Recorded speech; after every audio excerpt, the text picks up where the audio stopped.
अपनों के साथ साथ विरोधियों का लगातार हमला झेल रहे नीतीश कुमार को आखिरकार बड़ा फैसला लेना ही पड़ा।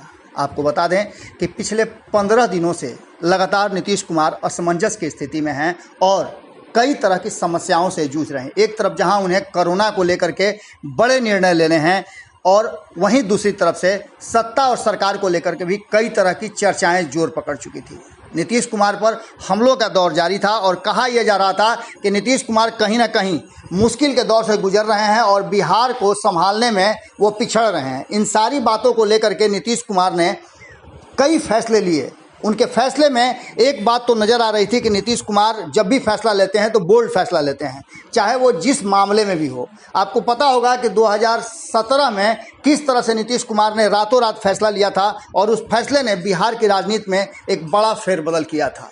नीतीश कुमार पर लगातार प्रशासनिक दृष्टि से भी कई तरह की बातें की जा रही है। कहा जा रहा है कि लॉ एंड ऑर्डर, चूँकि गृह विभाग नीतीश कुमार के पास है, इसलिए लॉ एंड ऑर्डर की स्थिति बिल्कुल ही ठीक नहीं है और इसको लेकर के नीतीश कुमार पर सवाल खड़े हो रहे थे। सवाल खड़ा करने वालों में सिर्फ विपक्ष ही नहीं थे, सत्ता पक्ष के भी कई नेताओं ने, आपको याद होगा किस तरह से संजय सरावगी हों या फिर अन्य नेता हों, छेदी पासवान से लेकर के सुनील सिंह तक, लगातार उन पर हमले कर रहे थे। इन सारी बातों को लेकर के नीतीश कुमार लगातार लॉ एंड ऑर्डर की बैठकें कर रहे थे।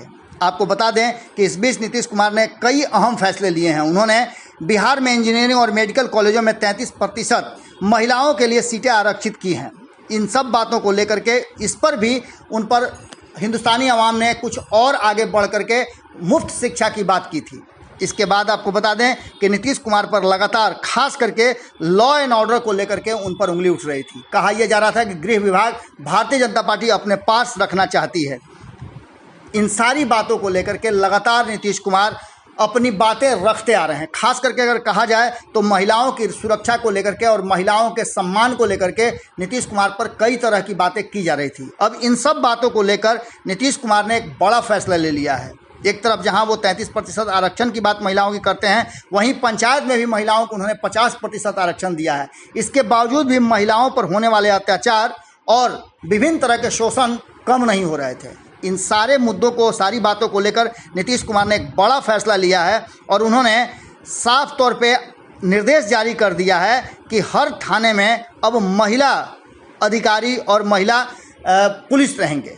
इन सब बातों को लेकर के लगातार नीतीश कुमार अपनी नीतियों और अपने विरोधियों को जवाब देते रहे हैं। आपको बता दें कि 2005 में बिहार की सत्ता संभालने के बाद स्कूल की लड़कियों के लिए साइकिल योजना शुरू की थी, जिसके लिए वो काफ़ी सम्मान के पात्र बने थे और देश भर में इसकी चर्चा हुई थी। अब तो साइकिल दिवस भी मनाने की बात शुरू हो चुकी है। वहीं 2006 में शुरू की गई लड़कियों के आत्मविश्वास को बढ़ाने के लिए कई योजनाएं शुरू की गई थी। इसके साथ ही आपको बता दें कि उनके फैसले से लड़कियों की संख्या में ज़बरदस्त वृद्धि हुई और कक्षा 10 की परीक्षा में 1.87 लाख छात्राएं उपस्थित हुई थी।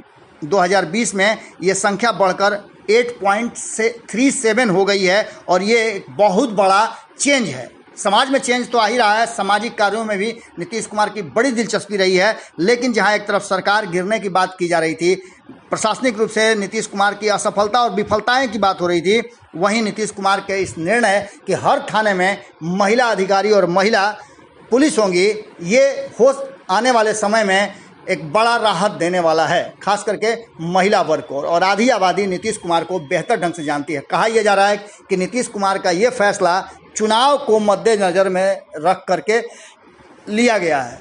कई चर्चाएं चल रही हैं भीतरखाने में और बिहार की राजनीति में इस बात की चर्चा ज़बरदस्त है कि मध्यावधि चुनाव की तरफ बिहार बढ़ रहा है। अब देखने वाली बात होगी कि क्या ये फैसले सामान्य हैं या फिर जो बातें चर्चा में हैं कि मध्यावधि चुनाव की तैयारियां नीतीश कुमार कर रहे हैं।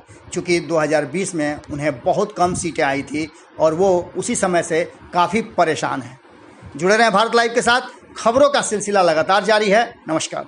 अगर ये वीडियो पसंद आई और वह बिहार के राजनीति और बिहारियत से सरोकार रखेनी तो सब्सक्राइब बटन दबा के चैनल के सब्सक्राइब कर ली। ओजे एगो घंटी बा, ओकरा बटन दबा देला से कुल सटीक और मारक खबर रुआ मुफ्त में मिल जाई। अगर रुआ पत्रकारिता के हमनी के नया प्रयोग में सहयोग कर चाहतानी तो ज्वाइन बटन दबा दी। पेटीएम नंबर नोट कर ली 9386 816-700। धन्यवाद।